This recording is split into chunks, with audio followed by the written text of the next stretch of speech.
Greetings, folks, and welcome to today's show. As you're painfully aware, we're in the middle of the election season. And our guest today is Representative Judd Matheny. You know, our usual practice is to try to get opposing candidates on at the same time.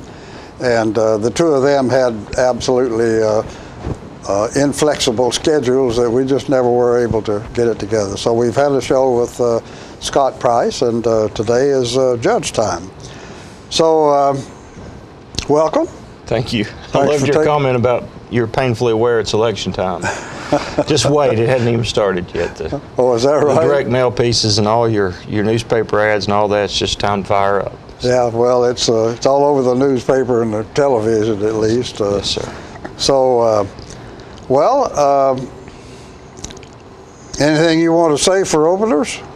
Well, always proud to be running again, that's for sure. This will be my sixth term, and I appreciate the voters giving me the opportunity to serve. I try to be a good investment in people's time and their resources and their education that they impart on me, and hope to continue to head down that trajectory, and I still love the job every day, Tom. Okay. Just like anything, there's 1 or 2% of it that's not so much fun, but I feel like it maximizes my ability, and I enjoy it. I can imagine. Well, let's take a short commercial break, folks, and we'll come back and talk politics.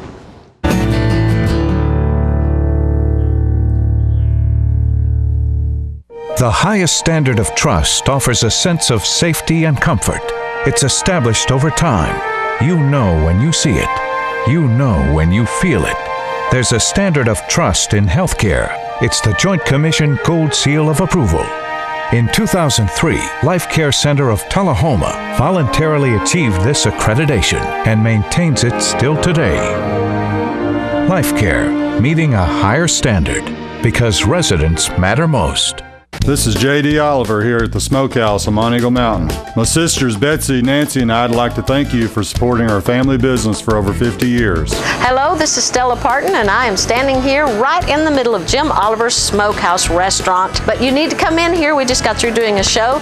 We also have a music scene going on here, and I want to invite you to come down because it is your mountain destination. Music on the Mountain in Monteagle, Tennessee. My name's Betsy Oliver. I'm the kitchen manager here.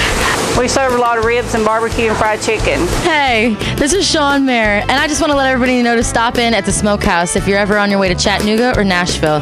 They not only have a great gift shop, awesome food, great entertainment on Saturday nights, but beautiful cabins to stay in. Check it out. Make the Smokehouse your mountain getaway destination.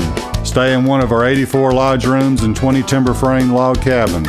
Look around our trading posts and eat in our delicious restaurant. Enjoy music on the mountain every Saturday night featuring the best of Nashville. Our family hopes to see you this year at Jim Oliver Smokehouse.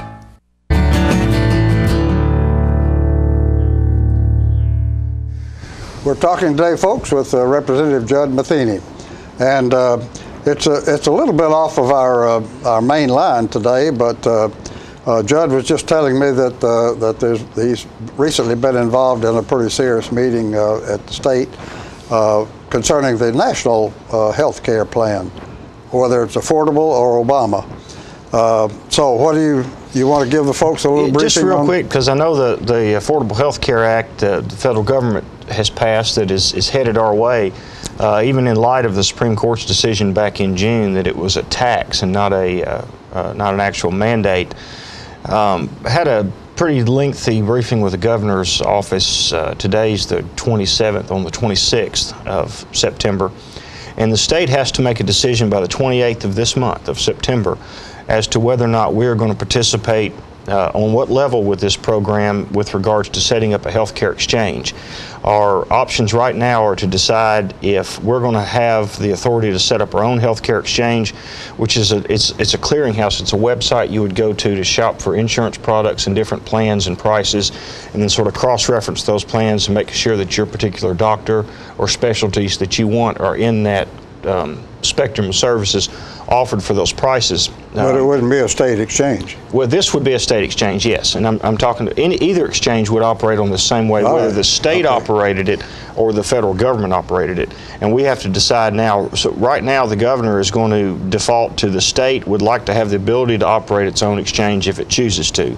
We have to make that decision by the 28th. That does not mean that we're going to accept the Health Care Act at all. It just means for this first benchmark, we're going to say, if we have to do this, and the November elections, and especially how the U.S. Senate goes and how the U.S. presidential elections go, will ultimately determine what level of this health care bill is actually put into the marketplace or whether it's repealed in its entirety.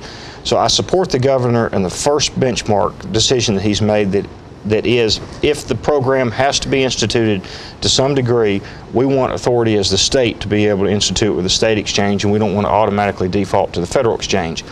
And real quick, the exchange is sort of a confusing word, but if you go to like Travelocity or one of these websites that helps you book hotel reservations and airfare and all this, that's much what a healthcare exchange would do. You would type in your geographic location, your sex, your age, pre-existing conditions you might have, put that out there, and then all these different health plans would come back, and there'd be hybrid plans of federal and state ones. There would be Medicaid expansion plans you could take advantage of, or there would be private sector plans, and there will be a whole new set of plans that come up. So that's what the exchange does. So we are reserving the right to set up our own exchange. On November the 16th is the next hard and fast date, and we have to determine at that point whether or not we're going to participate in the program.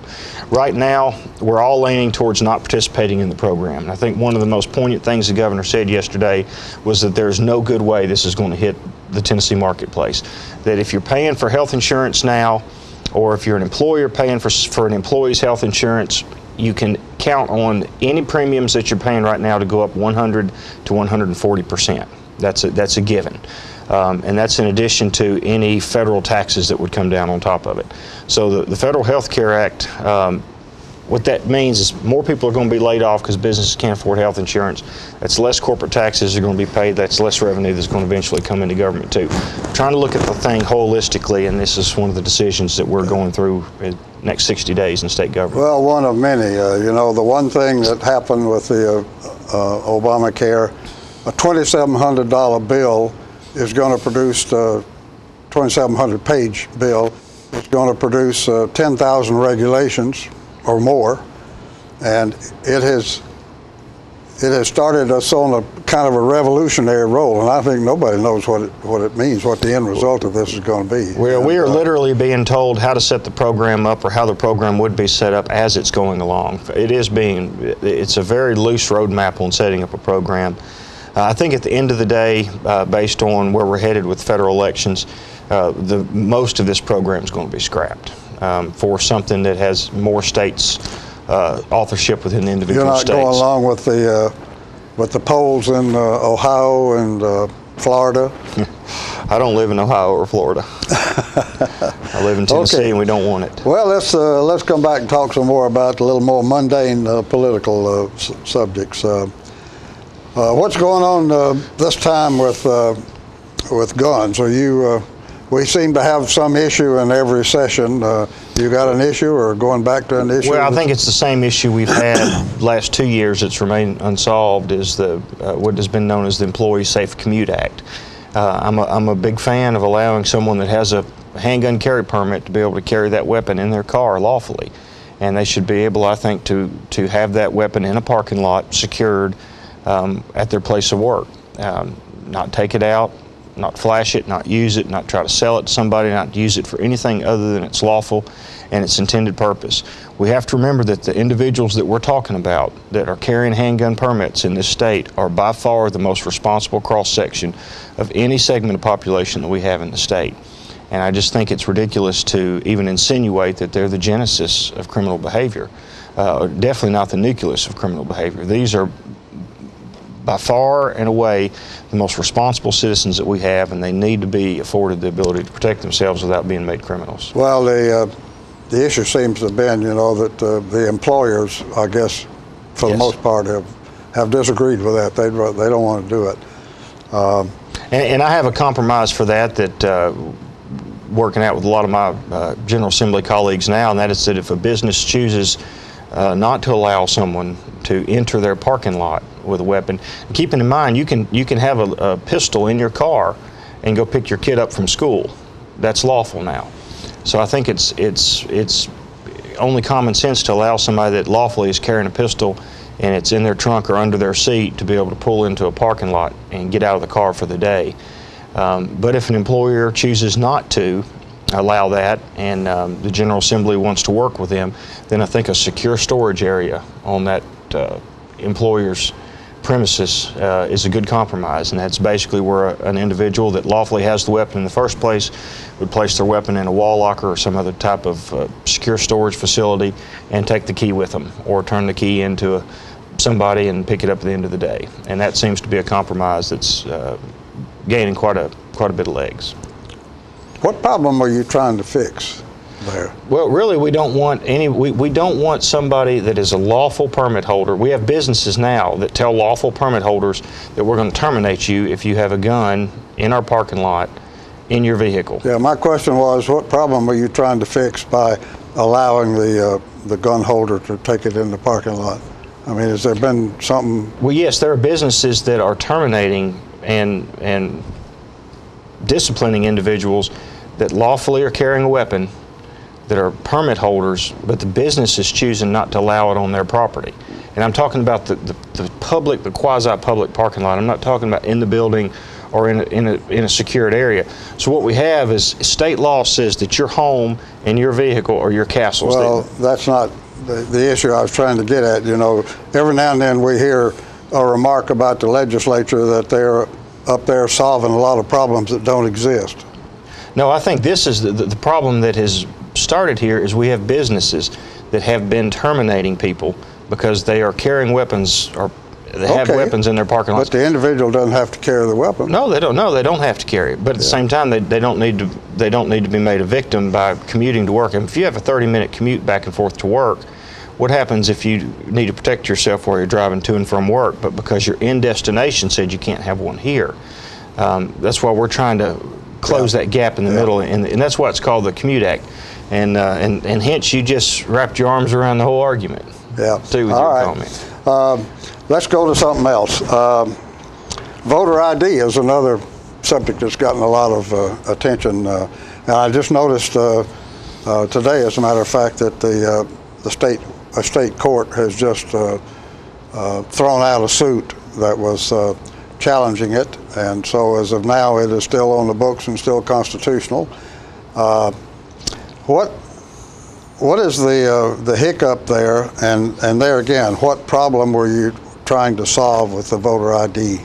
Well, just want to make sure that there has been numerous cases of voter fraud in Tennessee. There's been a lot of loose regulations in some of our more rural counties in West Tennessee that have been uncovered in the last few years. What the voter ID simply does is it just proves that in order to vote that you are a lawful citizen, and you're proving your lawful citizenship by having a government ID. And we've tried to make it excruciatingly easy to get a government ID. You were trying to eliminate people who are not citizens. Yes, sir. Basically. From being fraudulent in the system. Okay. And we've made it easy to get I notice a library card won't do the job. You need a state, either a driver's license or whatever the state issues in lieu of a license. Yes, sir, an ID card issued by the state, and it has various security features on it that are much more harder to duplicate. We had great debates over other pieces of ID like college IDs, library cards, etc. But they don't have uniform systems of manufacture. It's much easier to falsify one of those. We know that the state's driver's licenses and the state's sanctioned ID systems have much more fail-safe fraud protections in them. Yeah. Okay. Well, with that, folks, let's take a short commercial break, and we'll come back and go some more.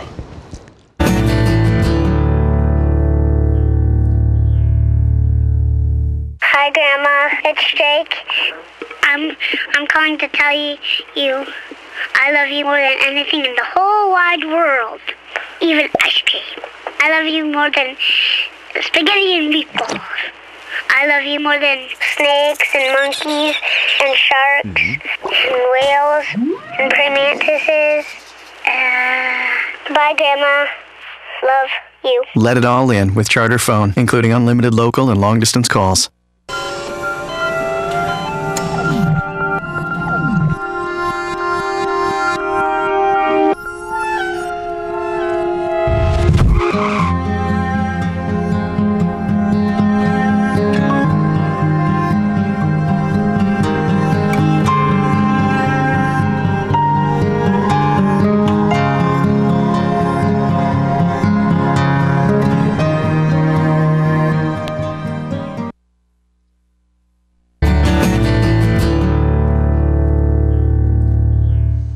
We're talking today, folks, with Representative Judd Matheny, who is would like for you to send him back to Nashville for one more term. And Judd, let's there's an issue that I'd like to touch on briefly that's been kind of an emotional thing, I guess, and that is the abuse to the conservatorship rules and the way they were handled. I know there was a front page article in the Tennessean 2 or 3 months ago about some poor lady who had her guardian had sold her house out from under her. She wound up out in the street or over in a nursing home or somewhere, very much against her will, and that was apparently the only thing she had left. So I know there's some things going on there. Can you tell us what that is? Without probably doing some research, Tom, and really dialing down on exactly what's going on, I'm not going to be able to tell you what's been introduced or what is exactly going on. I'm not familiar with the article that you're talking about. I am familiar with some of the situations that have been brought forward in the past with regards to abuse. Well, I don't know what committee is, but I understood there was a committee in the legislature that was examining the issue. Anyway, I'm sure the issue is being examined. I just can't tell you off the top of my head what the status of it is. Education and jobs, which in some people's mind are a bit related. They are. But it's kind of raised the basic question with me, what is the purpose of education? Well, I think the purpose of education is to make sure we don't repeat the problems of the past and we make the future better. And we do that by learning on examples and emulating positives that we see and putting those into packages that are easily transferable from adults to children, or from those that have not learned it to those that need to learn it. And we try to facilitate that the best way we can, whether that's basic mathematics, reading and writing skills, all the way to something that things like you see Motlow College doing today with the mechatronics program, which is a very cutting edge systems integration and engineering modeling and simulation curriculum that is in great demand all over the nation. And we are, education is identifying problems, and as a civilized society coming up with solutions to those and vehicles to implement those solutions. Well, your beginning remarks sounded like you need to make sure that the kids are educated first before you start worrying about job training. Well, yes. I mean, you can't, it's not the chicken versus the egg type of thing. You have to have a strong foundation, Tom, and move forward. But at the same time, education, if we were just starting a country from scratch and we had nothing but a small budget and ideals, then yes, we would start with the children only. But now where we are today is we have core curriculums that we need to teach our children. I think we need to pizzazz those up a little bit in order to keep up with what's going on in the rest of the world. But we also have an adult workforce that needs to be educated. We have a citizenry that needs to be educated about what it means to be an American. And re-educated. And re-educated, thank you. So education is not just about what's going on in the K through 12 classroom. Education is about how citizens interact with their government and vice versa, and how messages are transferred. So. Okay. It's a big answer. Well, I've had a couple of conversations. Who basically is responsible for education in this here country? Well, it should be the local school boards, and it should be the local education agencies. The state and the federal government should help facilitate their ability to be able to teach what is needed on a local and a regional and eventually on a state and a federal level in order to move the community and the state and the country respectively forward. Is that what's happening? Well, that is what has happened in the past, but I think you have an extreme power shift going to Washington, D.C. And then that is taking away a lot of the control that you see here locally. It's taken away a lot of the discretion of the individual teacher within the classroom. It's taken away choice from parents and from children. It's taken away school boards. Absolutely. And those are the people that are the closest to us on an everyday basis. They're the ones that we elect to solve our immediate problems. And it's just like the way that you can take this same analogy I'm making with education and you can make it with a lot of issues in politics. A lot of our state power and authority has been slipping away over the generations to Washington, D.C. And there's a huge movement now to recapture that. We don't need more money, we need more control of the existing money that we have. Local options are better for us than Washington, D.C. options. There are 50 states, so there can be 50 different ways to do things as long as we have some common denominators. And those common denominators to me are our Constitution, what it means to be an American, teaching those things and making sure that we all come from the same common background. Well, Washington, D.C. doesn't seem to agree with that, and they seem to be the ones with the gold. Well, the only thing I know to do is more than my share every day, Tom, to recapture it. And I think that's what we're doing in the Tennessee General Assembly. We have reached out, some through exasperation and some through absolute overt offensive action. We have tried to recapture power and control of education in Tennessee, and we want to drive it back home to the local level. We want the school boards to have more authority. We want the local school boards to be in charge of who gets paid what and what the curriculum says, and we want the individual teacher to be empowered to be able to go to their school board and But nobody is willing to give up to make up the difference that the federal dollars are now providing. Not at this time. It's a very tough situation. Well, of course, the federal government can't afford it either. You know, they're borrowing money to do this. Well, anyway, we're going to run out of time. I wanted to get to the point. You know, we keep hearing that there are buku technical jobs out there that we don't have the folks to fill. And I noticed Dr. Apple at Motlow in a recent article said there was something like 7% of the jobs out there that we're not able to fill. And employers last year asked for something over 1,000 visas to bring skilled labor in, which was twice as many as they asked for in 2001. So in a decade, you know, that problem has doubled. Well, I can't find out who is it responsible for finding out what the jobs look like down the road a piece, several years, and then trying to make sure that we gear the training to satisfy Well, that. I can tell you from... Who is that hombre? I'll tell you from where we're sitting in the concentric circles outward, and I don't know how far we'll go up, but you look at folks, you brought up Dr. Apple. She does a terrific job in meeting, and I see this firsthand all the time. She meets with school principals, she meets with technology center presidents. They meet with, of course, with her. You have plant managers get together. The industrial board gets together with our various heads of our universities, and let's just use Dr. Apple and Motlow as an example here, which is really going great guns, and they are trying to do exactly what you said. Not only are they trying to make sure that the core standards are delivered to our students and more than the minimum, it gives them the ability to get out here and work. But they're also identifying what are the jobs out here that are high-tech, that our employers are begging for, that we're not providing. And this mechatronics program, I can't say enough positive things about it.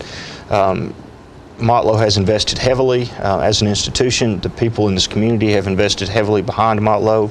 October the 11th, Bridgestone Americas is donating a $1.5 million classroom in Smyrna to Motlow that is going to be dedicated to 2 shifts of mechatronics education. And this mechatronics, I would encourage you to go to YouTube or just go to Wikipedia and type in mechatronics, M-E-C-H-A-T-R-O-N-I-C-S, and you'll see exactly what this program does. It teaches me to walk up to an automated manufacturing machine, whether it be some type of tool and die or press or any other type of manufacturing machine that is computer operated and that is operated from either a centralized system or operated from a remote system that I will personally operate, and it teaches me how to engineer that from the ground up and reverse engineer it so that I can be a one-stop shop for my employer on how to troubleshoot. Instead of just a technical, instead of just an specific automaton technical job, it's a systems That's exactly right, and I can take that education and with very little cross-training now I can apply that to another machine and another process within the plant. But we haven't got to the point of saying, you know, on some sort of centralized basis for the state of Tennessee, we ought to have somebody seriously looking at this question. And when I mean somebody, I mean not everybody, somebody. Yep. Seriously looking at this question and doing it on a scientific basis. And then you got to be able to turn the educational system in the direction of providing that. And I don't see anybody doing that. And I know the Tech Training Center in Shelbyville, I had the director down here one day, and he says, "I've got more requests for machinists than I can fill, but I don't have the money to expand my equipment, which is fairly expensive." And so I graduate these guys. There's one group, and you're right. There's a loose confederation of individuals, many in high areas that are heading in the same direction. But I see what you're saying. There's not really a cohesive center focal point with this movement. But I think there is, at least when we look at K through 12 right now and where we're headed, not necessarily in higher education. I fail to see it yet in higher education. But Bill Frist SCORE Foundation that Jamie Woodson runs, former state senator and Senate Education Chairman out of Knoxville, runs the SCORE Foundation. And they are... We're about to run out of time. Well, they're taking information from all corners of the state, and this exasperating teacher evaluation process that we're going through and all these other processes and procedures that the General Assembly has been involved in, boiling this information down, trying to come up with the most focused method to put into the classroom. Okay, we got to squeeze in a commercial break, and I hope we have time to close. Thanks.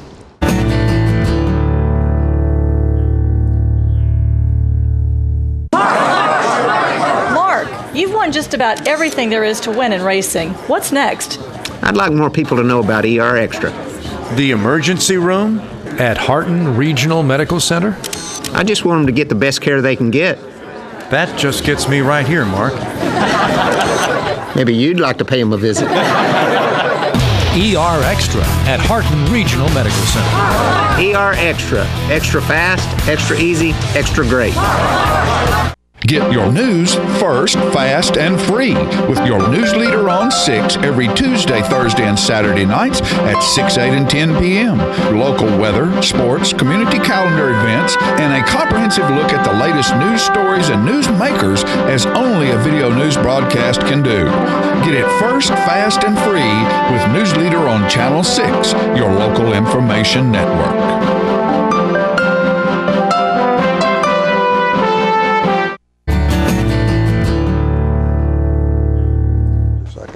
We're back, folks, and we've been talking today with Representative Judd Matheny, who is asking you to send him back to Nashville for another 2 years. Judd, you got a little word you'd like to say direct to the folks? Yes, sir, Tom. I'd like to reiterate, yes, I would like to go back for 2 more years. I've enjoyed being your state representative, and I've been honored by the opportunity. I want to ask you to continue to be involved as a citizen. Please go to your state website, tennessee.gov. Nearly everything we discussed today, except for maybe some of the hypothetical things, are on that website, and you can see where our meetings are taking place. You can see meetings that have taken place up to the last 6 years, all archived. Well, you better say something about vote for me, folks. I do vote for Judd Matheny. Judd, I want to thank you for taking time to be with us. Thank you. Thank you, folks, for inviting us into your parlor, and we will see you next time.